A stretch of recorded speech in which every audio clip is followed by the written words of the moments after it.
What is happening? Welcome back to another video. This is my Pro97 mountain board. It is in some desperate need of some love. Let's give this thing a good clean up and fit a new ESC enclosure. Let's go.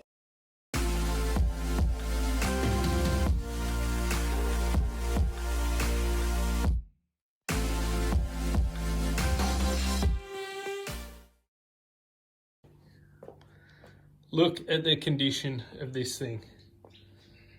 Everything is just filthy and it's just caked in mud. The wires have been repaired on the go and just zip tied together. It's looking like absolute trash. Let's strip it down. I'll pull the batteries out.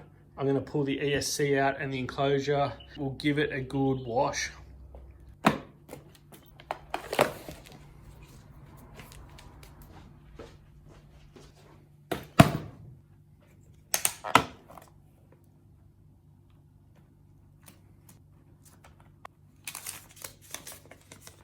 $20 is $20.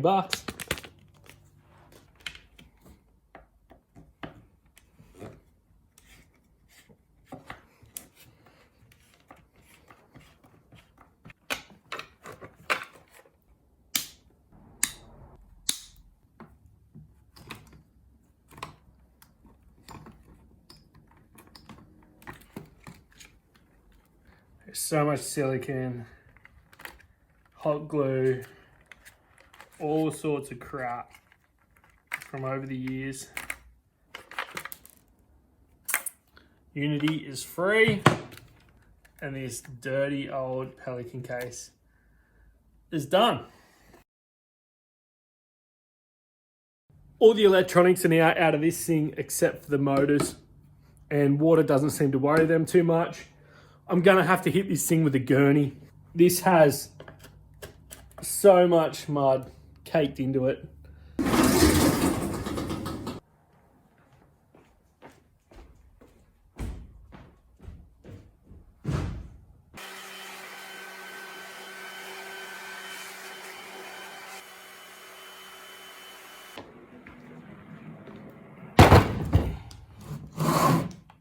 It looks 100%. It's still pretty beat. Motors are pretty scratched up and everything's got chunks and chips out of it. Let's fit this ESC enclosure.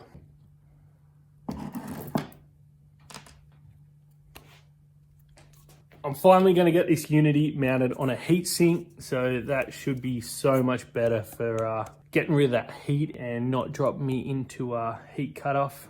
It's a solid bit of alloy, so that should work a treat. I don't have any heat transfer paste at the moment, so I'll bolt it up for now and I'll have to do that later on. So in the side here, I'm guessing that was for the button, but I don't use a button because it's one less hole you have to seal up.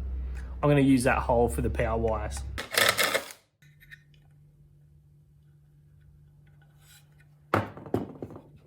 This grommet kit I bought is coming in quite handy. I'll just put the my old soldering iron straight onto that, melt a hole in it and poke the cables through. I'm also running sensor wires, so I'm gonna have to put 2 more holes in it.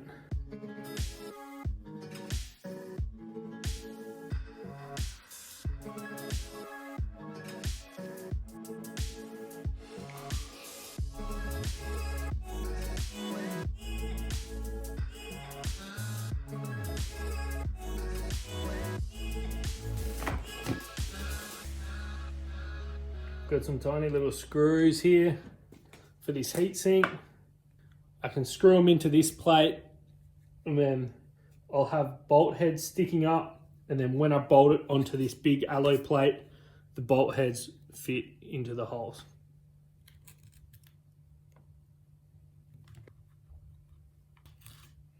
So this ESC enclosure is from Nomad Designs. I'm unsure if he's going to be doing any more of them, but this heatsink you can get from Renegade esk8, pretty sure, so I'll leave a link to that. Now that's bolted onto there, those screws will locate in these holes, and this has got so many mounting holes for all the different ESCs out there.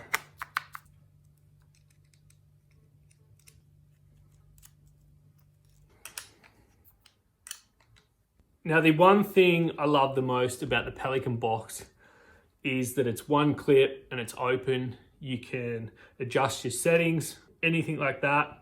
I even kept some money in my other one, just if I was out and about, I had money for some lunch or whatever.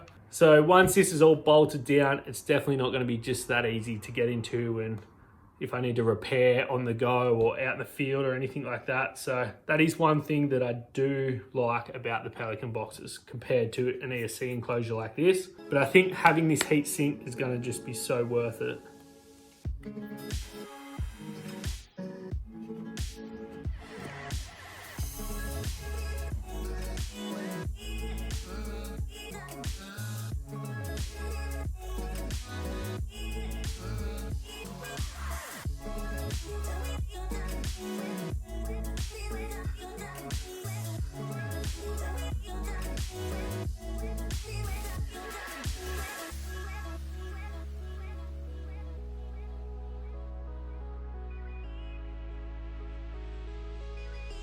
All right, there we go. This thing is still looking pretty rough, but the ESC enclosure looks so much better. I could definitely do a better job at cleaning these wires up, but this thing definitely isn't the show pony. I beat the hell out of this thing, and this is my daily ride pretty much. It's pretty late and dark out there, so I'll see you tomorrow and we'll take this thing for a ride.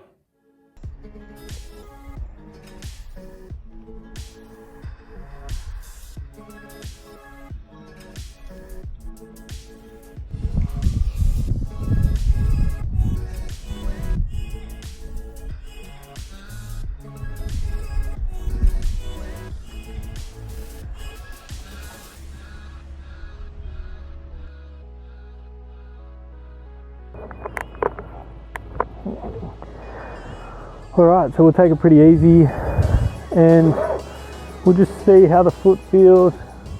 Like I said, it's only the second ride back.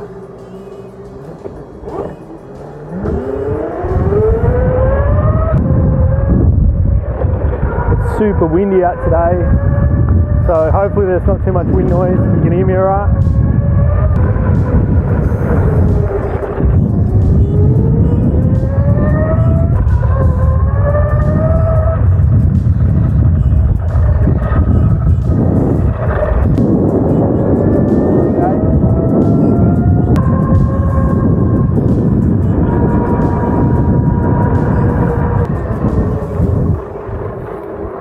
It shouldn't be so bad now that we're in the woods. The wind will calm down a bit.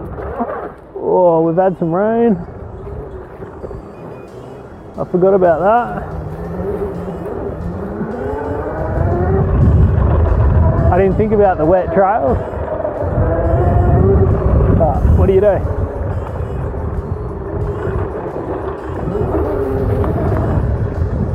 If the foot feels alright, we'll try and get a hot lap in on the track and get another time up on the leaderboard.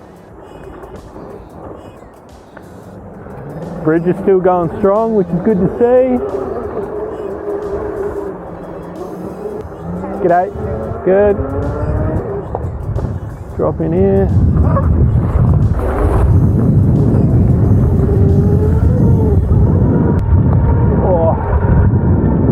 Yeah, those bumps, I can definitely feel those short, sharp bumps going straight up through my head. We made it out here, it feels alright. These first few laps are going to be a little bit sketchy, but we'll see how we go.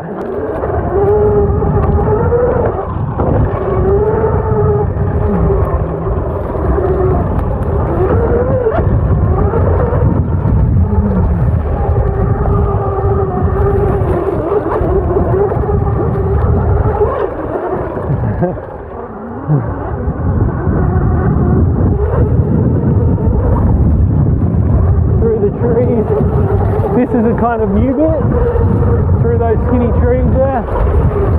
Bit wet there.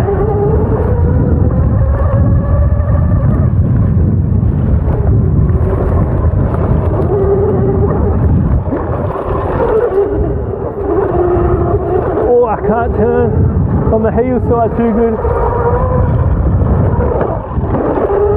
Definitely out of practice.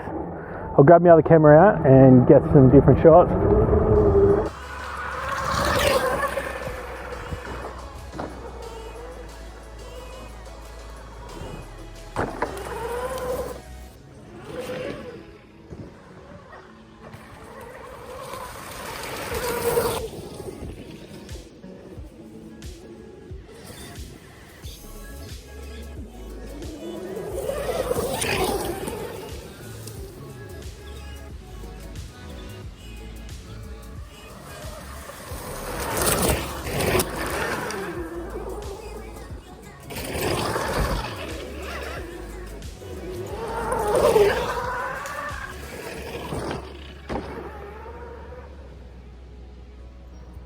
Well, that was a very sketchy few laps, but it's so good to be back on the board and to be back out here ripping around the trail again. It's just such a good time. My feet are absolutely aching just from not being used to it, and yeah, I'm just super wild at the moment. What I'm going to do now is time a lap and get a time up on that leaderboard.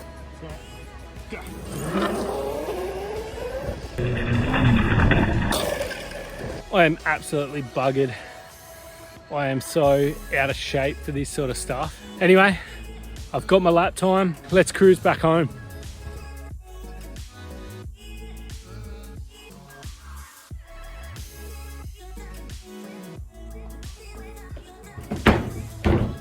So good to be back on that board. I'm not as comfortable as I was. Still a little bit sore, but won't take me long and I'll be back into it. So keen for it. All right, so that's the Suron time, 35.7 seconds.